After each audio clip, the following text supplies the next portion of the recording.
That's rightly Venomous, a self-diagnosis for those hope-free, hooked on humanity Shadowy and honorary, the type whose eye Gleam is at society Filth.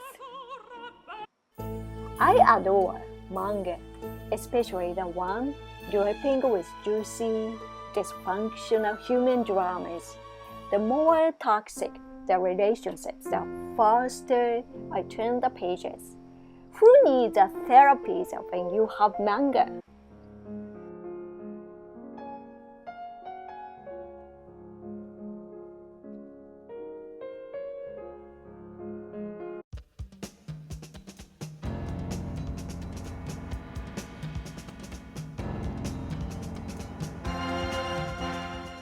You are allergic, superficial sparkle and fake smiles. Instead, you get downright giddy over the gritties, sludgy, luckiness beneath the polished surface. Surface levels, niceties, lightness. Is that a snack? You scoff a jeer, hungry only for a low, unbanished, brutal truth. No sugarcoating, no spin. You will embrace violence crimes and every murky, moral quagmire red area because, frankly, you want to walk at humanity's darkest corners like it's a rare art exhibit.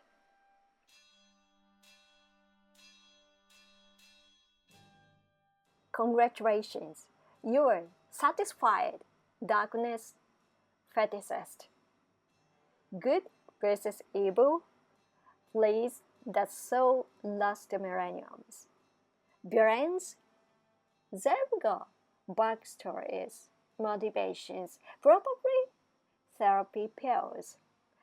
Heroes, raw, defect, messy, emotionally constipated disasters.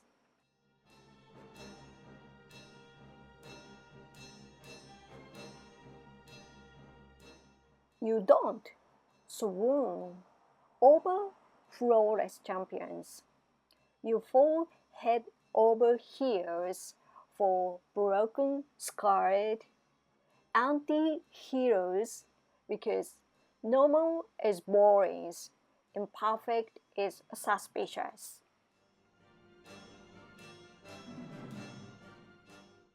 You emphasize so much with tragedy and madness. You're basically living in the perpetual emotional roller coasters. Keep your hands inside the light at all times. Justice. Philosophical insomnia guarantees. What is justice? Who the hell gets to decide that existential edge won't let you sleep at night, and not in a fun way? You avoid every law and institution with all the suspicions are kept near the cucumber. Really? That's how we're doing it. You're a term anti-society, hypocrisy like a lady and hunger for stories that don't just glance at darkness but dive face first into the abyss. Threes twist human dramas, your daily vitamins. You crave intense psychological dwells on the tangled relationships, like some people crave caffeine. Without them, you might as well as a corpse. Gore and violence, you take those as sign of authentic storytellings. A little hard-boiled seasonings that I never hurt anyone's. Plot twist that makes you shout, "No way! Are you guilty pleasure?" And your brain is a fireworks show. On the heroes and the social lands, you're spirited animals. Societies growling contradictions that makes you twitch with irritations. Straight-laced heroes? They make you roll your eyes so hard you risk a concussion. You cheer for outsiders or burdens with demons and sarcasms. You live by your own playbooks. Upload inhabitations of my world. Thank you very much. Emotional overload, sign me up. You want your feelings served up on roller coasters, rage, sorrow, hope, despair. Why choose one when you can have all at once? You chase catharsis like at a last cookies and a jar. Even if the story is cruel, the low, messy humanities tugs at your heartstrings. You're basically a tearful dog fun with your soul. So if any of this sounds eerily familiar, you are a social realist with a voracious appetite for society agree underbelly. A philosopher at heart, fascinated by what lies beyond good and evil. A sensitive soul who swoon for flaw. Complicated characters with emotional baggage heavier than a moving truck. A righteous cynic who burns with fury at the absurdity of modern life actually thinks about it. If this sparkle, even the tiniest flame inside, congratulate, you just might be an honorary member of the deep diving darkness lover crowd. The following workers, they'll slam them right into your soul, guaranteed. Song of the Wicked, Justice for Revenge, Melancholy for the Morally Bankrupt. Welcome to Kamome Used Bookstore, a charming radio side hustled on a country that likes to pretended Rose Mother. It's not your grandma's bookstore. The secret menu is a one-way ticket straight to hell. Kamo and Tora, our less than legal heroes, dish out the kindest punishment in the world to Biran, who slipped through the cracks of justice. Weird crown bars, iron pipes with philosophy of prayer, hammering home the green truth. Revenge is a curse, not salvation. A relentless philosophical grin, who actually wants justice. Vigilant justice that fills the void left by a legal system that too busy napping.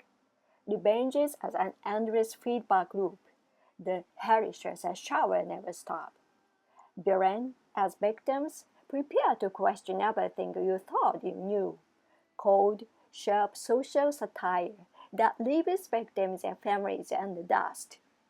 Ethical chaos. Who's truly insane here? Nobody's clean.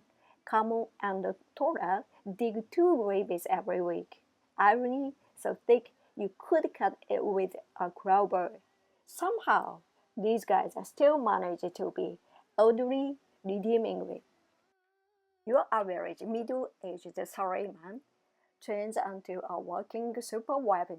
Oh yes, Ichido Inuyasaki, 58, goes from unnoticed office drone to robotic powerhouse after UFO accident.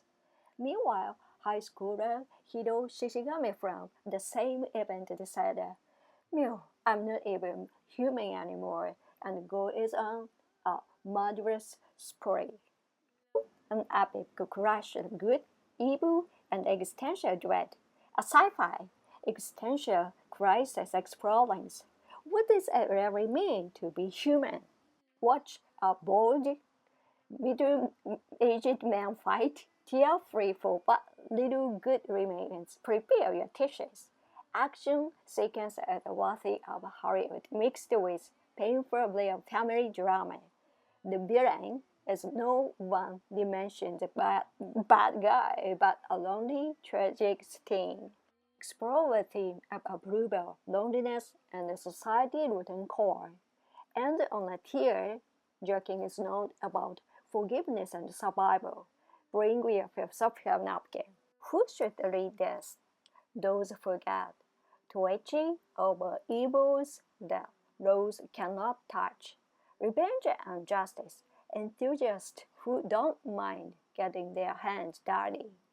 Emotional thrill seekers chasing catharsis. Lovers of dark humor and philosophy with a twisted smile. Curse and man dig two graves. Revenge is a round-trip ticket to hell for both parties. Yet, despite this grim reality, humanity's urge for revenge remains stubbornly alive and kicking. That's why we are hopelessly drawn into these stories. The darker, the better. So, did anything hit a little too close to home? Even the bracket themes slide down easier when surveyed with a side of sarcasm and wit. If you're curious, dive in, but be aware, you might just fall in love with the darkness. Opium Squad. How to totally mess up with your life with opium and drag everyone down with you. So what's this story really about? On the surface, it's a wild crime saga with drug deals, family drama, torture, and even propaganda movies about opium.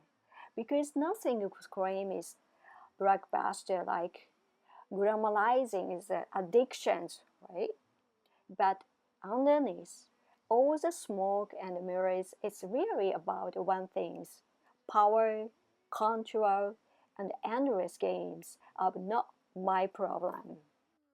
Isamu and his crew are caught in a toxic cycle where drugs, and just drugs, they are tools for governments and the secret society to play puppet master, keeping the weak down and the chaos flowing.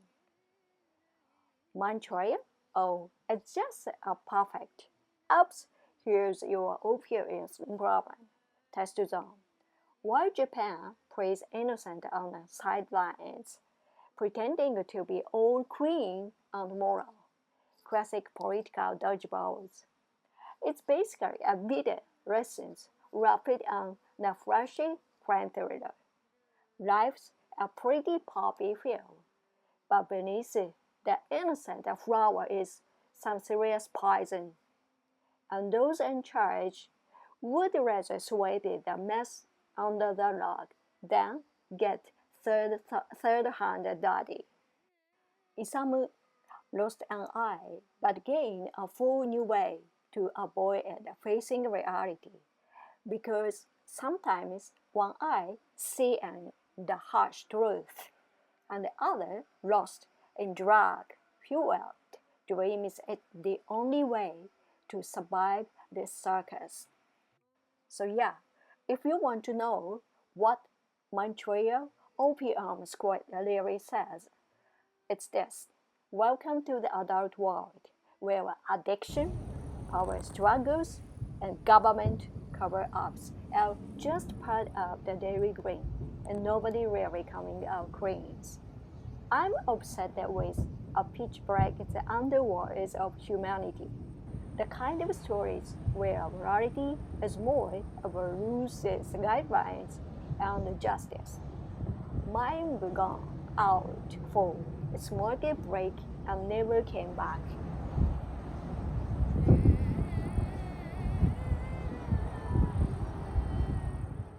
So naturally, I love Ushijima, the Lone Shark, and Kujo, Deadly Scenes, two brutally brilliant manga by Shohei Manabe.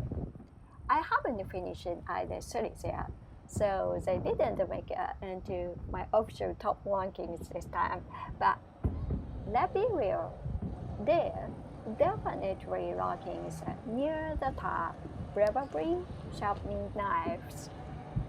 I wanted to put together a little summary of both because, frankly, I live it for this kind of psychological death throw punch. These stories don't just explore the dark side of humanity, they pack you a one-way ticket and show your face, freeze until it. Ushijima loan shark, the first threat to dog buttons. This one doesn't pull the punches. It's that desperation and human self-destruction at their lowest form.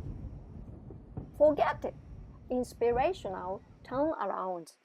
This is where people end up selling their dignity on shady websites and covering a face. This isn't uplifting story. It's a front row seated to financial ruins, personal collapse, and life choices that screams. It seems like a good idea at the time. Ushijima doesn't lie or cheat. He just watches your life fall apart like a nature documentary. Missionary, he's basically bending machine with legs. At first, you laugh at the characters, but after 3, you are googling the how many paydays runs until it's too late. Fewer than you think. Then there's Kujo, a lawyer who treated the justice system like a moral survivor. Take what's tasty, leaves the leafy bits of integrity. He's a guy who argues circles around everyone while somehow making you feel guilty. The courtroom, just a stage for his philosophical judo matches, where he repeats questions like, "What is justice?" until your brain quietly begs for mercy. Less actions, more mind games, and somehow more intense than a Yakuza blowout. By the time you finish a chapter, you are not sure if Kujo just defended the innocent, inevitable, or casually dismantled your entire belief system. Fun!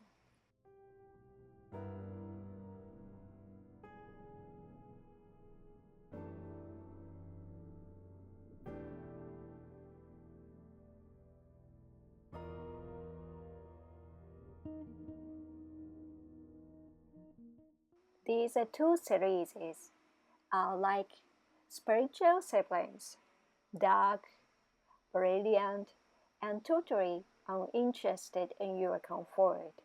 Madame clearly took one look at Hope and said, "Hard pass." He shows up Japan's underbelly, where poverty, politics, corruption, and human weakness tangled like bad writings. And just when you think you've got your moral compass, he spins it out like outlured well. If you are into stories that gut punch your worldview, questions the very idea of good versus evil, and make you wonder if therapy should come bundled with a manga, just don't expect grudge over emotional safety. But hey, if you finish both series, you've earned a reward. Maybe an app, maybe a new worldview, maybe just some snacks and a quiet crying. Up to you!